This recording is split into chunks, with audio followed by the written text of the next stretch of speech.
Assalamualaikum warahmatullahi wabarakatuh. Yang terhormat Ibu Nusaibah, MPDI sebagai dosen mata kuliah Tafsir Tarbawi dan juga teman-teman yang saya sayangi. Yang pertama, puji syukur marilah kita panjatkan kepada Allah Subhanahu wa taala atas rahmat berupa kesehatan sehingga kita bisa bergabung pada pembelajaran hari ini. Tak lupa juga sholawat serta salam semoga tetap tercurahkan kepada junjungan kita Rasulullah SAW. Baik, langsung saja kami dari kelompok 12 yang beranggota saya, Elisa Okta Anintia, NIM akhir 102, dan Melia Kamila, NIM akhir 087, akan mempresentasikan materi tentang komunikasi pendidikan dalam perspektif Al-Quran. Materi yang pertama yaitu pengertian media belajar. Menurut Zakiyah Drajat, media pendidikan atau pembelajaran adalah suatu benda yang dapat diindrai, khususnya penglihatan dan pendengaran, baik terdapat di dalam maupun di luar kelas, yang digunakan sebagai alat bantu penghubung atau media komunikasi. Dalam proses interaksi belajar mengajar untuk meningkatkan efektivitas hasil belajar siswa.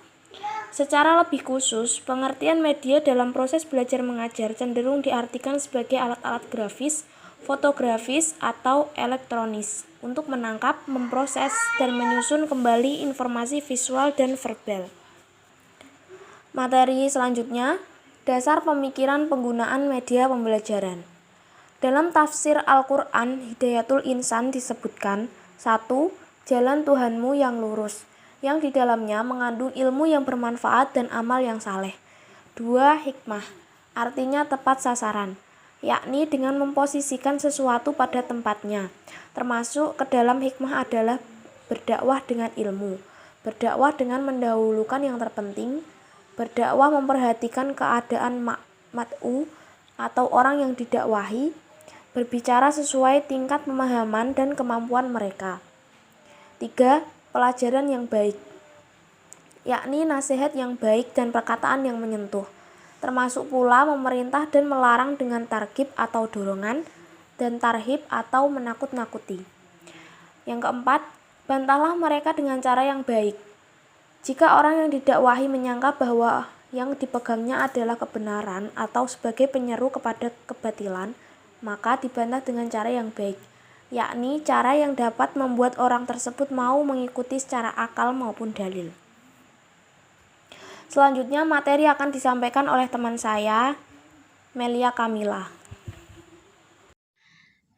Baik, saya akan melanjutkan presentasi dari Mbak Elisa. Media pembelajaran dalam perspektif Al-Quran dan Hadis adalah beberapa klaster media pembelajaran yang dinyatakan dalam Al-Quran dan Hadis sebagai berikut. 1. Media pembelajaran audio. Media pembelajaran audio adalah media yang hanya dapat didengar berupa suara dengan berbagai alat penyampai suara, baik dari manusia maupun immanusia. Dalam perkembangannya, media audio meliputi radio dan kaset audio. 2. Media pembelajaran visual. Media pembelajaran visual seperangkat alat penyalur pesan dalam pembelajaran yang dapat ditangkap melalui indera penglihatan tanpa adanya suara dari alat tersebut. Media pembelajaran visual meliputi A. Media buku bacaan atau bahan cetakan, contohnya Al-Quran dan Al-Hadis. Buku bacaan pelengkap, buku tuntunan sholat. B. Media realita adalah benda nyata yang tidak harus dihadirkan di ruang kelas, tetapi dapat melihat langsung ke objek. C. Model benda tiruan dalam wujud 3 dimensi yang merupakan representasi atau pengganti dari benda sesungguhnya. Dan yang terakhir yaitu media grafis, tergolong media visual yang menyalurkan pesan melalui simbol-simbol visual, contohnya seperti gambar sketsa, diagram atau skema, bagan atau chart, atau grafik. Selanjutnya yaitu papan tulis, dan yang terakhir yaitu LCD. 3. Media dalam pembelajaran yang berbasis teknologi seperti televisi, handphone, komputer, atau laptop.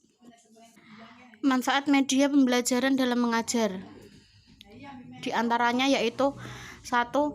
Bahan pelajaran akan lebih jelas maknanya, sehingga dapat lebih dipahami oleh para siswa dan memungkinkan siswa untuk menguasai tujuan pengajaran yang lebih baik. 2. Metode mengajar akan lebih bervariasi, tidak semata-mata komunikasi verbal melalui penuturan kata-kata oleh guru, sehingga siswa tidak bosan dan guru tidak kehabisan tenaga dalam memberikan materi pelajaran.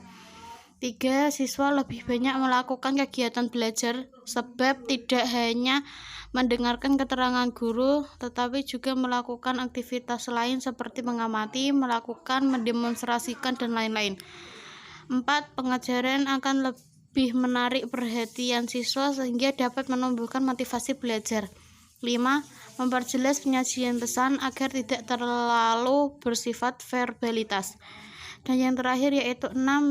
Mengatasi keterbatasan ruang waktu dan daya indera seperti terlalu besar, terlalu kecil, gerak terlalu lambat, gerak terlalu cepat, peristiwa masa lalu kompleks, dan konsep yang terlalu luas. Jadi kesimpulannya yaitu media pembelajaran adalah seperangkat alat atau materi yang dapat menyampaikan pesan-pesan dalam proses belajar mengajar. Dari penyampaian pesan atau pendidik kepada penerima pesan atau peserta didik untuk mencapai tujuan yang telah ditetapkan secara efektif dan efisien. Media pembelajaran dalam perspektif Al-Quran dan hadis dapat dipandang dan diklasifikasikan menjadi media audio, visual, dan audiovisual. Media pembelajaran bermanfaat sebagai alat bantu atau sarana yang dijadikan sebagai perantara atau piranti komunikasi untuk menyampaikan pesan atau informasi berupa ilmu pengetahuan dari berbagai sumber ke penerima pesan atau informasi guna mencapai tujuan pembelajaran. Sekian presentasi dari kami. Saya Melia Kamila. Apabila ada kesalahan, mohon dimaafkan. Sekian, wassalamualaikum warahmatullahi wabarakatuh.